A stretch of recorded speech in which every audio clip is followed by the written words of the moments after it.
Olá, estamos iniciando o programa Realidades, Direitos Humanos e Cidadania, seu espaço privilegiado de críticas e debates sobre grandes temas sociais. Hoje a gente conversa sobre a questão de uma perspectiva atual dos direitos humanos no Brasil, em vista aí nessa transição política que a gente está passando, né? Ano que vem teremos um novo presidente, uma nova orientação. Como fica aí a questão dos direitos humanos, como ela tem sido mais ou menos também tratada a nível político oficial até o momento. Para isso, nós convidamos o Paulo Abrão Júnior, que tem um currículo bastante longo, que é doutor em Direito, professor, ex-secretário nacional de Justiça, ex-presidente da Comissão de Anistia do Ministério da Justiça, e agradecemos, então, a presença dele nesse momento para conversar sobre esse tema. Bem-vindo, professor Paulo. Muito obrigado pelo convite, professor Marcelo. Eu gostaria de iniciar lhe perguntando assim uma visão mais geral, sei que são muitos temas, né, mas um cenário mais geral dos direitos humanos, da visão oficial nesse governo que está terminando agora, o governo Bolsonaro, né? A gente teve aí o Ministério dos Direitos Humanos ligado à família, né, a famosa Damares, né? Como é que você viu esse movimento aí, um apanhado mais geral, uma orientação geral para esses direitos humanos desse governo que se encerra agora, né? Bom, eu vejo que nós passamos os piores 4 anos para a agenda de direitos humanos desde a redemocratização.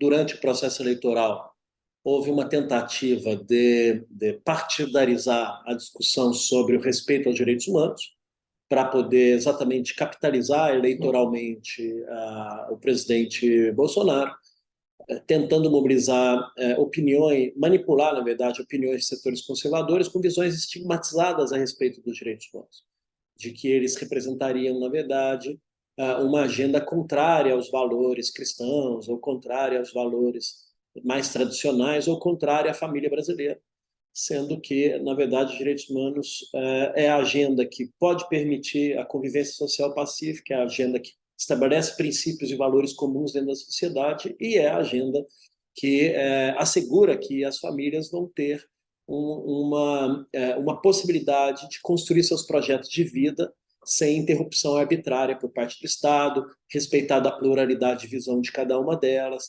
né, assegurando que cada uma das famílias ou das pessoas sejam respeitadas na sua integridade física, na sua integridade moral, na sua integridade de valores, na sua integridade religiosa e assim por diante. Então, é uma manipulação discursiva que contaminou, né, o debate público nacional e cujo resultado final foi exatamente o oposto aos direitos humanos. É um ambiente com discursos de ódio, um ambiente na qual as pessoas começaram a incorporar lógicas de eliminação do outro, né, lógicas de tentar padronizar os comportamentos sociais a partir de uma única visão valorativa do mundo e não respeitando a pluralidade e a diversidade dessas visões, né, da não aceitação da diferença, né, tentando, inclusive, demonizar comportamentos que estivessem fora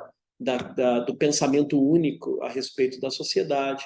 Então, esse resultado foi fazendo com que a gente tenha vivido, e ainda vive, né, um ambiente no qual as pessoas começaram a aumentar os conflitos dentro da família, aumentar os conflitos dentro do trabalho, aumentar as discussões nos ambientes sociais, né, permitir tolerar a violência verbal, né, uns contra os outros, e algumas práticas até mais complexas que apontam a uma visão mais fascista do mundo, né, que passa mesmo com a afirmação de que é aceitável eliminar do campo social determinadas expressões de vida. Então, acho que esse período tem que ser um período que tem que ser refletido, desde o ponto de vista filosófico, desde o ponto de vista sociológico, desde o ponto de vista jurídico também, né? Tem que ser analisado psicologicamente na psicologia social. Acho que tem muita tarefa para a academia, para o pensamento crítico brasileiro, para poder elaborar e processar o que é esse período, né? Como é que foi possível que em menos de 3 anos fossem desmanteladas estruturas de proteção do Estado para a defesa dos direitos humanos que haviam sido conquistados ao longo de mais de 30 anos de luta social, né, por conquistas por direitos. Então, foi estarrecedor acompanhar esse desmonte com tanta facilidade, que, de repente, de uma hora para outra, por uma decisão política, o Conselho Nacional de Proteção às Pessoas LGBTI não se reunisse mais. Que, de repente, de uma hora para outra, por uma decisão política, o Comitê Nacional contra a Tortura, que tem, entre outras coisas, a finalidade de fazer a fiscalização nos presídios a respeito da proteção da dignidade humana das pessoas privadas de liberdade, fosse desmobilizado, fosse desconstituído, que o Conselho Nacional de Segurança Alimentar fosse destituído, né, que a Comissão de Anistia que repara as vítimas da ditadura fosse desmantelada e substituída por militares que defendiam a repressão, ou seja, um órgão que é dirigido a reparar as vítimas, começou a justificar a violência e a revitimizar as mesmas pessoas. E a gente tem inúmeros outros exemplos, né? O desmantelamento administrativo da FUNAI, como órgão de proteção dos povos indígenas, o desmantelamento administrativo do IBAMA, em relação ao respeito aos direitos humanos ambientais. Então, foi uma situação assim. E como que tudo isso foi acontecendo? Com uma certa inação de determinados setores da sociedade, com uma certa aparência de normalidade, né? Com uma certa naturalização dessa visão na qual o Estado não tem obrigações em relação à proteção dos direitos iguais e das liberdades públicas. Então, o oposto disso é a violência mesmo, são as agressões generalizadas, é a falta de responsabilização daqueles que teriam as obrigações públicas de promover direitos, de defender direitos, de proteger direitos. Então, um cenário muito, muito crítico, acho que muito complicado, né? Nesse tempo, manipulado também a questão da incorporação da agenda da família, porque, a priori, a agenda da família é uma agenda que sempre pertenceu também aos direitos humanos, mas não utilizada como uma maneira de atacar as outras agendas, né? Como se as outras minorias fossem uma espécie de inimigos da proteção dos valores da família brasileira, né? O que, por si mesmo, já é uma certa retórica manipuladora. Então, como desconstruir isso no imaginário brasileiro? Como reconstruir essas estruturas de proteção que são fundamentais? Como restabelecer as políticas públicas que estavam funcionando e servindo na atenção aos diferentes grupos vulneráveis, né? Criança, adolescente, população de rua, assistência social, proteção dos povos indígenas, violência contra as mulheres, violência contra a comunidade LGBT, práticas de abuso policial, abusos de autoridades do sistema de segurança pública, o desmantelamento dessa fiscalização, como recuperar tudo isso dentro de uma lógica que essas novas bases dessa reconstrução reflitam a respeito da não repetição dessa fragilização, né? Então, a grande pergunta que eu acho que cada um, nesse momento, faz é como reconstruir tudo isso a partir de estruturas mais fortalecidas e sólidas que não permitam que, de novo, nós vivamos um ambiente ou uma situação na qual o direito das pessoas fica à mercê da vontade política do governo do momento. Então, não é aceitável que a comunidade afrodescendente brasileira, afro-brasileira, a comunidade LGBT, as mulheres, os povos indígenas, as pessoas que estão sob a proteção e a tutela do Estado no nosso sistema prisional, essas pessoas tenham ou não tenham direito, de acordo com o governo que ganhar em uma determinada eleição. Então, o pano de fundo de tudo isso é uma visão dos direitos humanos como uma questão de Estado, não uma questão de governo. A nossa sociedade só será uma sociedade que deu passos sólidos para compreender, afirmar uma noção de Estado de Direito e compreender os direitos humanos como um valor realmente básico, orientador das nossas relações sociais, quando a gente entender que eles são uma política de Estado, né, e que devem ser protegidos, não podem ter descontinuidade, tem que ser os seus orçamentos assegurados, e que não podem estar oscilando de acordo com o humor de maiorias eventuais. Né? Não está disponível para as maiorias decidirem se existe ou se não existe o direito das minorias. Né? A democracia não é a vontade da maioria, a democracia é a vontade da maioria que respeita o direito das minorias.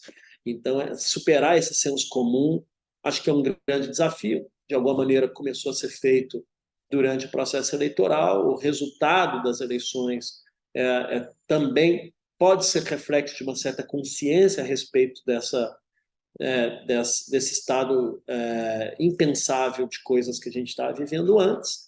Porém, temos aí ainda muito o que fazer, porque em matéria de diversidade, pluralidade, respeito, humanidade, as transformações elas são culturais. Né? Então, quando a gente tem um gap ou uma interrupção de um processo de consciência civilizada a respeito da convivência social, significa que a gente precisa voltar às bases de um fortalecimento das políticas de educação para direitos humanos, para que as pessoas cada vez mais entendam e compreendam que quando falamos de direitos humanos, nós estamos falando dos direitos de todos, sempre, em quaisquer momentos, em quaisquer lugares, sob quaisquer condições. Né?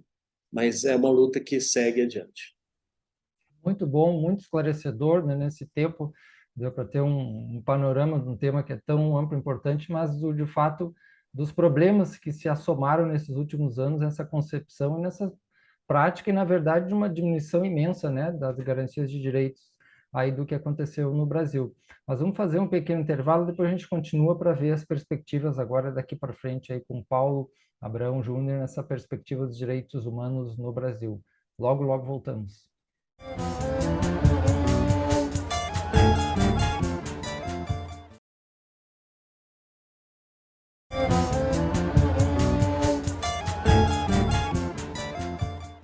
Estamos de volta, conversamos sobre perspectivas dos direitos humanos no Brasil atual. Nós temos Paulo Abrão Júnior, né, professor de Direito, doutor em Direito, ex-secretário nacional de Justiça, ex-presidente da Comissão de Anistia do Ministério da Justiça, e uma longa carreira de pesquisa, de prática dentro das políticas de direitos humanos no Brasil. Ele fez uma apresentação muito boa do que aconteceu, né, infelizmente, né, do que aconteceu no Brasil nos últimos anos na seara dos direitos humanos, perdas enormes, ele citou algumas, né? E a gente poderia retomar, então, do que haviam de conquistas, um pouco mais essas conquistas políticas nos últimos anos que se perdeu com esse governo atual e para entrar na perspectiva do que se pode pensar, esperar de recuperação para o próximo governo que é, de fato, né, mais democrático. Posso falar para você. Bom, acho que tem algumas variáveis que a gente precisa acompanhar para saber até que ponto essa nova etapa, que por si mesmo é uma grande vitória, porque, afinal de contas, ela resgata, e aí já é a primeira variável, ela resgata uma perspectiva de construção dos direitos e das políticas públicas com participação social. Então, quando os canais de participação social estão assegurados, consequentemente, a possibilidade de que as políticas que são formuladas elas estejam mais dirigidas a atender os interesses reais da população, ela é maior, é uma probabilidade maior, não é uma garantia, mas é uma probabilidade maior, né? Porque muitas vezes também nessas esferas de participação atuam grupos de interesse dirigidos, que não necessariamente representam a vontade da grande maioria da população. Mas também é um processo que é legítimo, que as pessoas, os grupos coletivos, entidades, organizações, elas se articulem, se coordenem, né, para defender suas agendas de interesse. Mas a simples reabertura dos canais de participação, né, os canais de interlocução com a sociedade civil, elas já têm um efeito qualitativo na implementação dessas políticas. Então, a primeira coisa que a gente pode esperar é que, de fato, segundo as práticas que os governos Lula 1 e 2 tiveram, provavelmente as políticas de direitos humanos do governo Lula 3 deverão, de novo, ser resultantes de grandes processos de escuta social. A democracia é mais demorada nessa prática, né, nesse tipo de metodologia, mas o resultado final dela é muito mais sólido, porque ela, de fato, atende às demandas reais, não às demandas fictícias produzidas pelos processos lobistas em Brasília, etc. E, ademais, além de ela atender melhor essas demandas reais, o processo em si mesmo de discutir, de dialogar, de ter que interagir com o outro, de entender as perspectivas regionais, de interlocução entre diferentes setores sociais, já de que esse processo em si mesmo já é transformador, ele já é educativo, ele já é formador de consciência. Em segundo lugar, eu acho que, voltando até das questões que nós trouxemos antes, é saber se a reconstrução ou redesenho dessas políticas, dessas estruturas e desses programas, ela vai se dar a partir de mecanismos normativos fortes que não permitam o seu desmantelamento novamente. Eu acho que a grande lição que a gente tira desse passado é de que a democracia é um processo, ela não é um fim em si mesma, a nossa democracia não está consolidada, e pode ser sim que a gente viva momentos de rompantes autoritários. Então, para assegurar uma visão de direitos humanos como uma política de Estado, é necessário que essas políticas, esses programas, preferencialmente sejam estabelecidos em lei, não em decretos, em atos normativos administrativos que podem ser revogados pelo titular do plantão, titular do poder de plantão. Então, nós precisamos reconstruir isso dentro de marcos normativos e institucionais mais sólidos, mais perenes e de visão de mais longo prazo. E, em terceiro lugar, agregar a essa nova institucionalidade em matéria de direitos humanos uma visão de autonomia e independência no exercício das suas finalidades e competências. Desde, acho que 15 anos atrás, já havia sido consensualizado no plano internacional os princípios de Paris para que cada uma das nações pudessem migrar as suas agendas de direitos humanos para instituições autônomas e independentes em matéria de promoção, defesa e proteção de direitos humanos. Ou seja, toda essa discussão que se realiza no campo econômico sobre a importância da autonomia e independência do Banco Central, de que na nova gestão pública moderna é interessante a gente ter as agências de regulação independentes, porque ela pode, a partir dali, ter uma visão de Estado daquilo e não está suscetível às oscilações governamentais, também pode ser migrada e trasladada para a agenda dos direitos humanos. A ideia de que a gente tenha instituições nacionais de direitos humanos autônomas, independentes, com mandato, com orçamento assegurado por lei, com pessoal próprio, selecionado pela própria instituição para assegurar a formação de um corpo profissionalizado de defesa dos direitos humanos, com formação especializada nessa agenda. Então, é um caminho um pouco longo, mas é um caminho que já está desenhado a partir de experiências internacionais, que a melhor maneira de proteger a agenda de direitos humanos dessas oscilações e humores eleitorais colocando-as dentro de estruturas autônomas e independentes. Então, a gente tem no Chile a Instituição Nacional de Direitos Humanos Autônoma e Independente, no Uruguai já tem, na Colômbia já tem, no México já tem, em vários países europeus são assim, e o Brasil ainda está engatinhando nessa discussão. Então, a gente precisa falar seriamente sobre isso e tentar internalizar esse projeto como uma tarefa da nossa própria democracia. Em quarto lugar, eu acho que também seria necessário que nós pudéssemos, cada vez mais, abrir uma capilaridade dentro dos três poderes, dos três níveis federativos, para a internalização de estándares e recomendações do Sistema Internacional de Proteção de Direitos Humanos.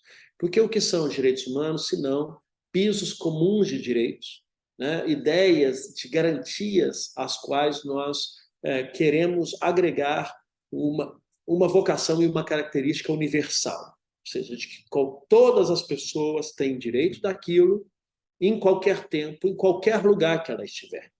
Então, essa é a ideia de direitos humanos, né? Aqueles direitos que são inerentes à nossa condição humana, à nossa característica de pertencer à humanidade.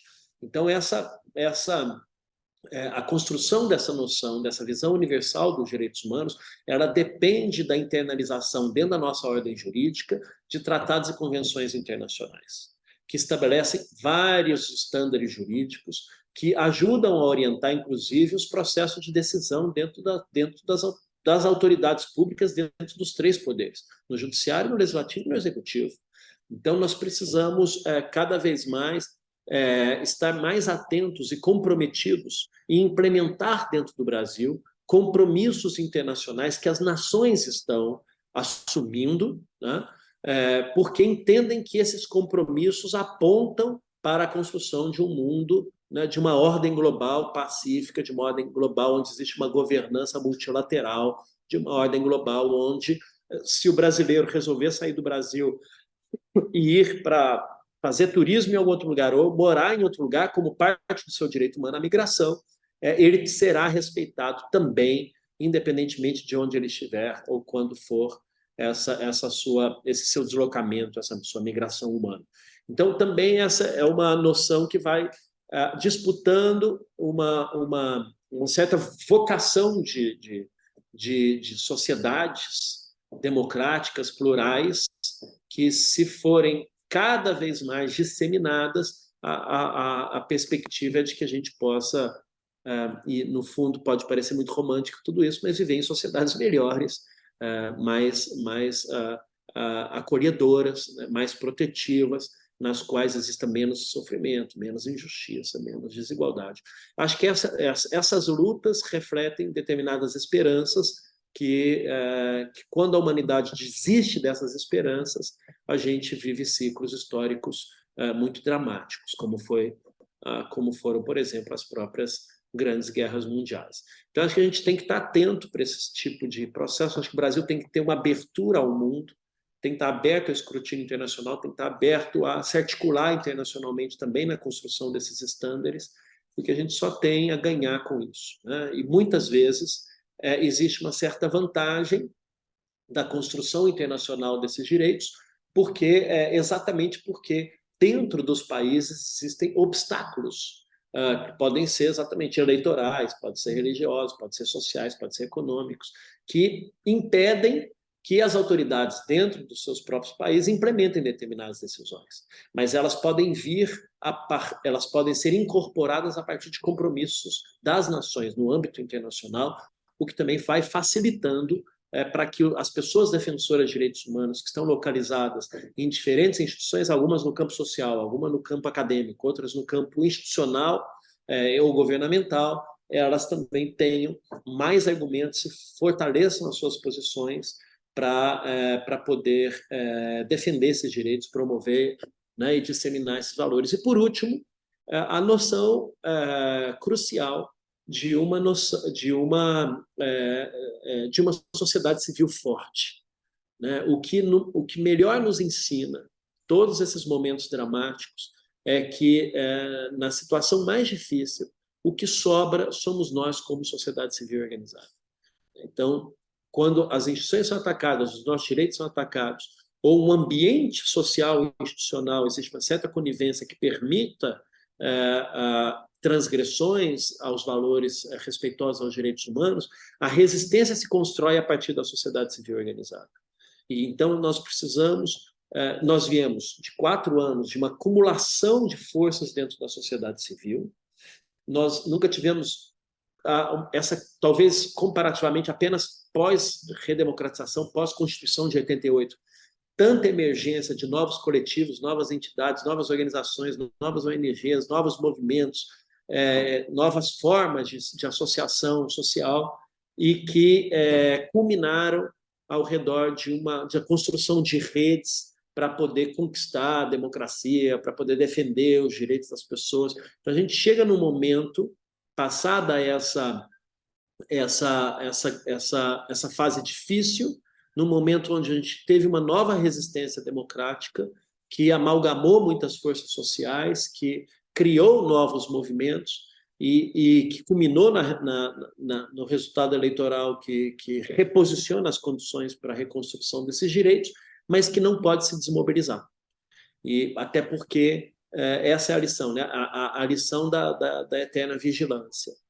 Nós não podemos ficar dependentes única e exclusivamente da vontade política daqueles que acedem ao poder para que os nossos direitos sejam respeitados. Se eles sabem que a sociedade civil está fiscalizando, ela está organizada e ela tem capacidade de reação, eles pensam duas vezes antes de retirar direitos do povo. Né? Mas quando ela sabe que a sociedade está desarticulada, ela não tem capacidade de coordenação e ela não tem preparação para poder reivindicar os seus direitos, fica mais fácil destruir, obviamente, as conquistas sociais. A gente precisa, sim, fomentar esse ambiente de fortalecimento da sociedade civil como condição de possibilidade para essa nova etapa de reconstrução social. Certo, muito bom. Infelizmente, o nosso tempo chegou ao final. Tivemos uma verdadeira aula, né, extremamente importante, né, sobre a questão na perspectiva dos direitos humanos, as políticas, né, nos últimos anos, as perspectivas para o que virá agora no novo governo Lula, né? E agradecemos muito, então, a presença do professor Paulo Abraão Júnior, doutor em Direito, ex-secretário nacional de Justiça, ex-presidente da Comissão de Anistia do Ministério da Justiça e com uma longa história de pesquisa e prática e políticas dentro da dimensão dos direitos humanos. Obrigado a todos e até a próxima. Um grande abraço, muito obrigado.